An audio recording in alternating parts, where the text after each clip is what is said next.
ad Avola, a perenne memoria del sacrificio di Giuseppe Sicipilia e Angelo Sigona, caduti in questo luogo il 2 dicembre 1968,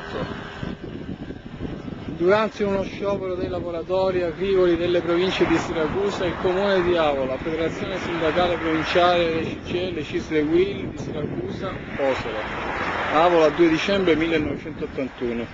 In questo luogo, il 2 dicembre 1968, durante la manifestazione contro le gabbie salariali, la Celere di Restive e di Scelba spararono contro i contadini, uccidendone 2.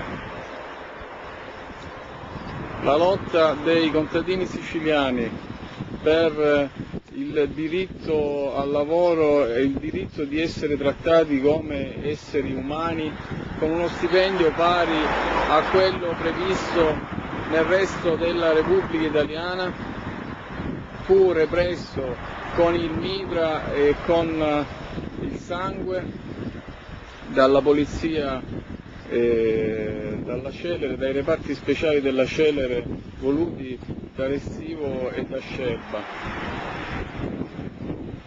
e utilizzati in Sicilia in questo modo. Le gabbie salariali erano una riduzione dello stipendio per i lavoratori che di fatto rendevano il lavoro in Sicilia simile alla schiavitù.